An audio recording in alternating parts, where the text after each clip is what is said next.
up, everybody? It's solo queue season. It's the official solo queue guide on Olympus for season 9.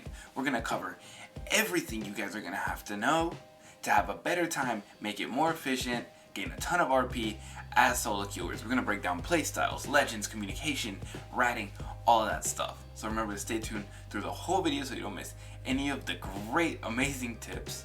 And let's go and get into it.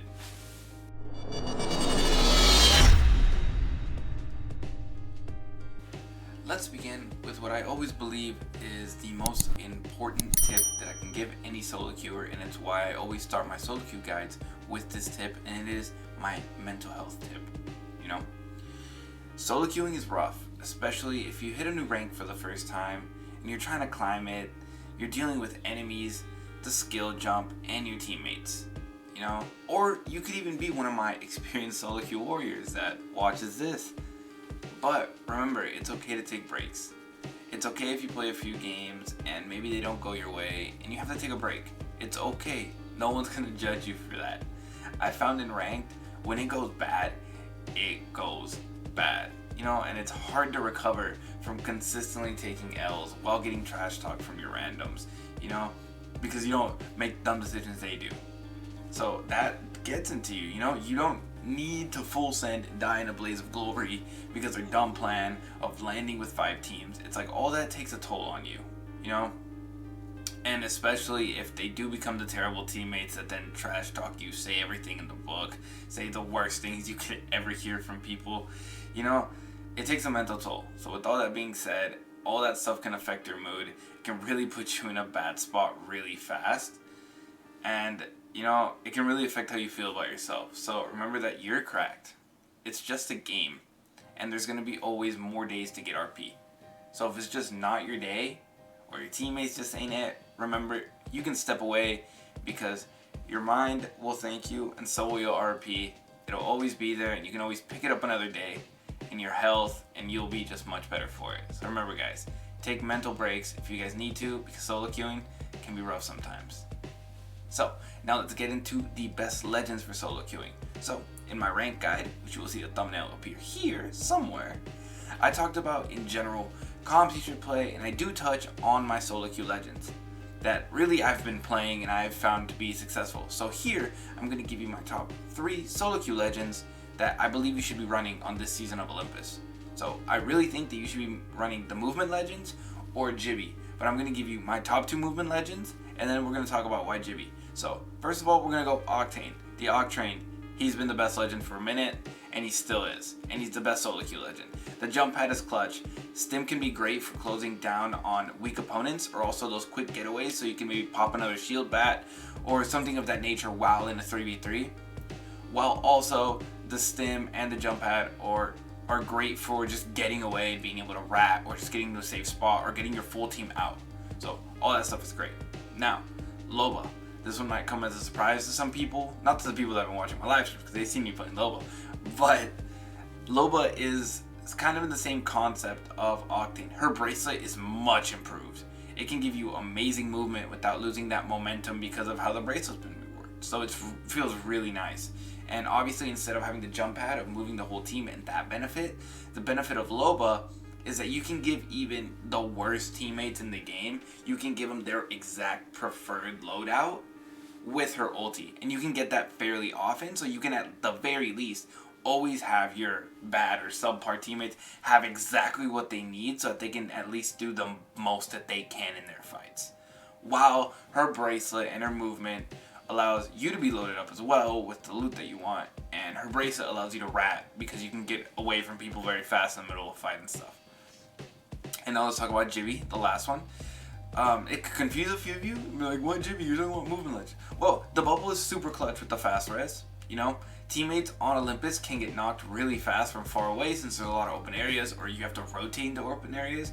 So the bubble for rezzing and or just healing is really good. The ult can give you guys space in a wide open area to reposition or push a team off of you. With this map, again, attracting a lot of attention. The shield and the ultimate can be very good for just keeping your team alive for that little bit longer to give you time to heal and then take the fight again. And in 1v1s, Jibby is almost impossible to beat because of the gun shield and fortified. So he can carry a lot of the weight in the fight, especially if you're really gun skilled and you want to take more fights. Jibby can be very good for keeping your teammates alive while also being able to output a lot of damage. So that is why I would throw in Jibby as a top 3. And if you don't like those 3, pick one of the track team legends. And when I say track team, one of the fast moving legends. So it's going to be Octane, Loba, Bang, Wraith, Pathy, Bloodhound. Any of those work decently, but obviously I think Octane and Loba are better than the rest. And those are really the legends that I want to discuss. This next one I'm going to discuss is something that I think a lot of people don't think about when solo queuing, and it's a mistake I see that costs a lot of people RP. And it's that they don't control their own destiny and are the jump master. It is a luxury to be the jump master when solo queuing. In the beginning of the game is something you obviously control. You know, you pick where you drop, and it costs a lot of people RP because they put the place that they're gonna go to in the hands of their incompetent teammates, which we all know as solo queuers, everyone's incompetent except for you, right? So you should assume your teammates are gonna pick a bad spot and just pick where you wanna go. Even if your teammates are pinging, drop hot, drop here, drop there, you pick where you wanna go. I at least find solace knowing that if I pick a bad drop, it was on me, than knowing I went with my teammates and we landed within like 3 to 4 teams. If you get jump master, pick a good spot with at the most 1 team nearby, because any more than that, and on Olympus you're going to be thirded. But remember, take it into your own hands. Be the jump master, do not give it up. And along the lines of being the jump master, let's get into the next point where I'm going to discuss where do I like to land or contest when solo queuing. So I'm going to throw up a little graphic with some highlighted areas of where I like to drop, but now I'm going to kind of explain them. And my main drop, or the place I like to go, is Gardens. Gardens for some reason has this stigma, I think, of in pubs being heavily contested, because it is. Usually people hot drop on pubs. In ranked, I guess because of that, they don't like to drop there. So I've found that in maybe 70% of my games, I can drop Gardens either with 1 team or just by myself, no one even contests. So you almost always get a ton of loot, and even if a team contests you, there's usually enough loot on either one side or the other to where you're pretty good to take that fight. And unless a team lands grow towers, that fight can take a little bit and you can still usually win it. And if you can't, you get back up. There's usually those buildings in the back and the corner that can give you even more loot, and usually you don't even have to take that fight even if you have to contest. So I think Gardens is an amazing spot. A few other spots are Estates, which kind of goes the same way. Then pubs, it's heavily contested, and usually in rank maybe 1 team contests you, though it is harder to fight if the team gets the middle building. Another one is grow towers. Usually teams either contest one of the grow towers, so you'll get at least pretty solid loot. Another one is Rift and Docks, but some of those depend on kind of where the dropship goes over, because if it's like the middle of the pack or like the middle of the map where the dropship's going, some of those will get more teams to them, but you just have to pay attention. But usually for sure, Gardens, grow towers, Rift, Estates, Docks are always great ones that are a little bit more secluded, to where even if you do get contested, you can end the fight and you'll still have a little bit more time to reset. Now let's talk about something that we all do as humans. How do we communicate while solo queuing? So either your teammates are gonna have mics, maybe they're cool, maybe they're rude, you know, they don't have mics, or they're just in party chat. And there's also the thing where sometimes Xbox and PlayStation can't communicate with each other. It's kind of weird. I don't know. Either way, you should at every moment try to use the ping system in Apex to its full capacity, because the ping system in Apex is amazing. So whether you want to say you want to defend, attack, loot, pinging makes a huge difference. Sure, your teammates might not listen, and at that point all you can really do is just stick close to them, because sticking close to someone makes a huge difference sometimes with fights and stuff like that. But if you have a mic, if you like to talk, and even if you're just making pings, sometimes just pinging confidently, speaking confidently, teammates that don't have mics or even in party chat might just listen to you because you are, you know, being confident. You seem to be like knowing what you're doing. It's happened to me plenty of times where like they're in party chat or they don't even have mics, but like I'm talking or I'm just pinging and they start listening to me, and things just kind of work. They work out. So that's something you can do, because sometimes people just want to have someone that feels confident, that wants to listen, and they don't want that responsibility. So take it upon yourself to try and have that communication, and if they don't listen to you, just do the best you can, stick close to them. And you know, if they die stupidly and they decide to find their mic at that point, just mute them every time. We don't need that crap. Now let us discuss, I think, like the most important part the meat, the center, the thing I know a lot of you want to talk about, and that is, what's the best solo queue playstyle? What's the thing that's going to get you the most RP and have the most fun, as much as, you know, solo queuing can have fun. What you want to do is you want to contest off of drop or land alone. You do not want to land near more than one team. If that happens, you probably just want to communicate to your team you want to dip, you want to leave. But the best case scenario is you land at a POI with one other team. You take it upon yourself to do the most damage possible, so you guys win it easily, sweep it easy, just get out. And you have 1 to 2 KP off of drop. Then this is the most important part, and it's something that I've done in all my recent streams that you guys see me while solo queuing. So if you don't, remember to like and subscribe, hit that bell, and stop by the live stream. Love to see you guys. But coming back, the most important part is once you have that KP, is you want to sit on the edge of zone on a good vantage point and move only when you get info on the next zone. And I don't mean like beacon green zone, just the white zone.